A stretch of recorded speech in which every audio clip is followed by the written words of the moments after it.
Now we're up to D9. D9 is a modified block, so the pattern is in the booklet that comes with it. It's just the sashing has been eliminated here.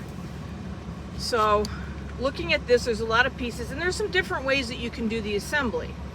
What I'm going to do is I'm going to take this center section, I'm going to take these 3 pieces and make them into a row. These 3 pieces, make them into a row, and then connect them so that then there's this block right here, okay?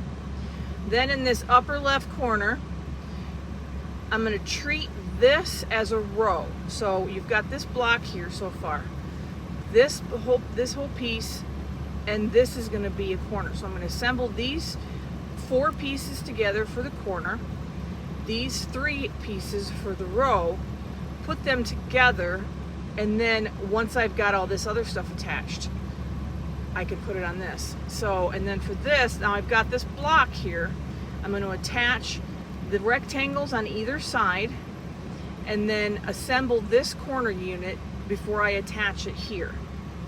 And so I guess I could put the rectangles on the block before I make this corner.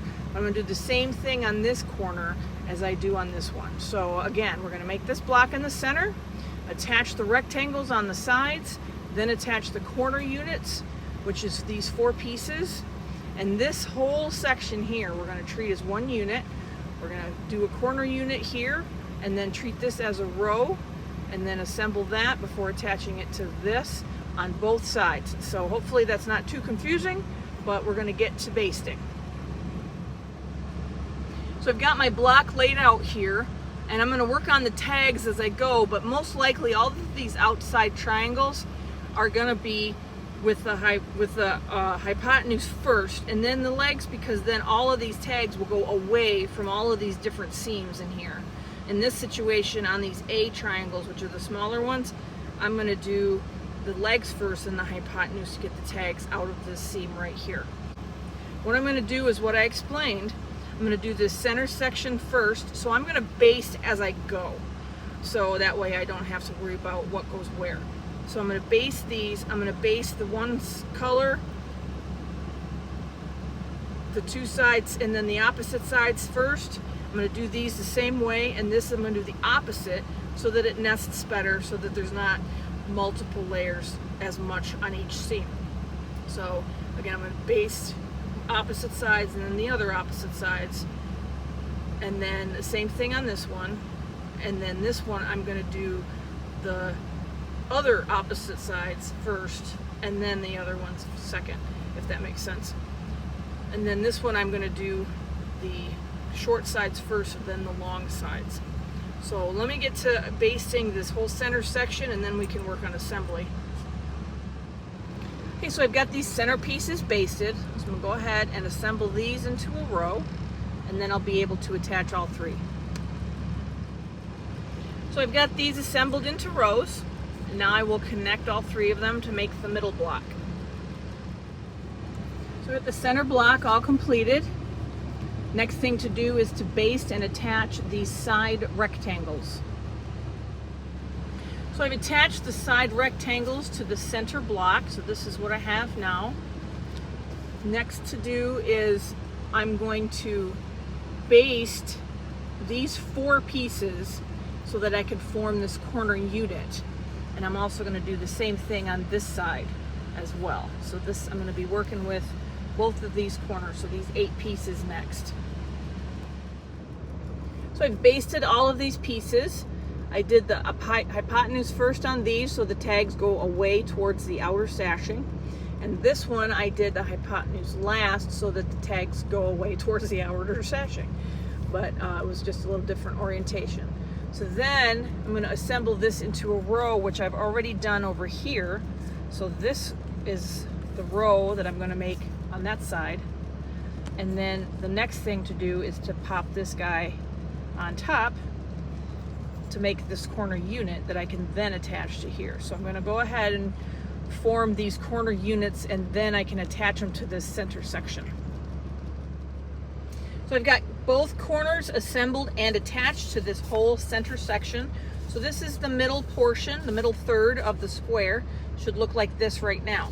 So we're going to set this aside, And I'm going to go ahead and work on this section because it's closest to where I'm going to glue and whatnot. So we've got, these are going to be a row like that, and then this is going to be another corner unit. So let's get that all formed. So I've got these pieces made into a row, and I've assembled this corner section. So now I'm going to connect these two before then connecting it to the main middle section. One thing I wanted to make sure to mention, this piece is obviously one uncut piece of paper, and you got 3 pieces here on each corner that are supposed to line up exactly with this. On these two, it did not. So when I went to attach them, I lined up this side. The whole idea is to have a straight line across, and this block is gonna test that theory. So you're gonna make sure that you line this up, and then I stitched it to here because where there's orange on orange, I use an orange thread. So I stitched all this black to the orange, and then I came over here and lined this side up. This one's not as bad as the other ones were, so I guess this was a bad example to use on camera.